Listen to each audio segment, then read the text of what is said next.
వడదెబ్బ తగిలినప్పుడు ఉప్పు, పంచదార నీళ్లు కలిపి తాగుతున్నారా? జాగ్రత్త. నమస్తే అండి. నేను మీ doctor Chintala Venkata Rakesh, consultant endocrinologist, Sanjeevani hospital, Vijayawada.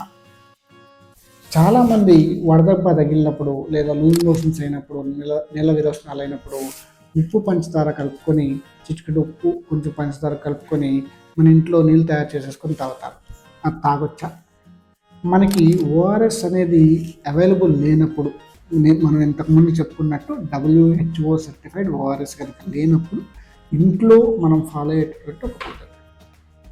ఎందుకు ఇది అత్యంత ఐడియల్ పద్ధతి కాదు అంటే, మనం ఉప్పు కలిపేటప్పుడు ఎగ్జాక్ట్గా మన ఓఆర్ఎస్లో ఫార్ములాలో ఏది ఉందో అది కలపడం కుదరదు. 1/2 టీ స్పూన్ ఉప్పు కలపాలి. సో అది హాఫ్ అవ్వచ్చు, ఇంకొంచెం ఎక్కువ అవ్వచ్చు.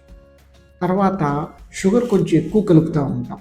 సో ఎప్పుడైతే షుగర్ కంటెంట్ ఎక్కువగా ఉంటుందో, ఆ షుగర్ కంటెంట్ వల్ల మన డీహైడ్రేషన్ అంటే మన నీటి శాతం తక్కువ ఉన్న నీటి శాతం పెరగాల్సింది పోయి ఇంకా ఎక్కువ తగ్గుతుంది. అంటే మన కండిషన్ ఇంకా వర్స్ అవుతుంది.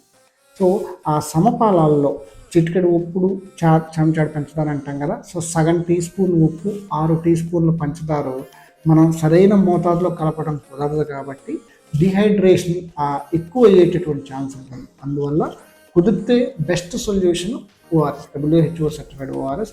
లేని పక్షంలో ఎమర్జెన్సీగా మనకి ఏమన్నా కావాలి అన్నప్పుడు మన ఇంట్లో ఈ మోతాదుల్లో కనుక తయారు చేసుకుని కొంతవరకు వాడచ్చు, కానీ బెస్ట్ అదే అన్నమాట.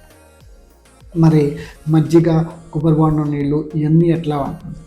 డీహైడ్రేషన్ వాటర్ ఖచ్చితంగా తగ్గినప్పుడు ఆ వాటర్ శాతాన్ని పెంచడానికి ఓఆర్ఎస్ ఐడియల్స్. ఆ పెంచిన శాతాన్ని మెయింటైన్ చేయడానికి మజ్జిగ, కొబ్బరి బొండం నీళ్ళు ఉపయోగపడతాయి.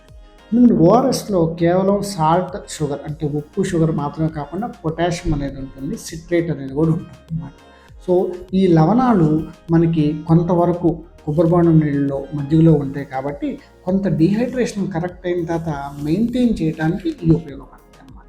బట్ క్లియర్ కట్ డీహైడ్రేషన్ ఉంది, వడదెబ్బ తగిలింది, కళ్ళు తిరుగుతున్నాయి, గ్యాస్ వాంతుల్లాగా అవుతున్నాయి అనేటటువంటి తీవ్ర వడదెబ్బ లేదా వడదెబ్బ లక్షణాలు కనపడినప్పుడు ఖచ్చితంగా ఓఆర్ఎస్ తాగి బాడీలో ఆ హైడ్రేషన్ పెరిగిన తర్వాత మెయింటెనెన్స్కి ఈ ఫ్లూయిడ్స్ వాడచ్చు.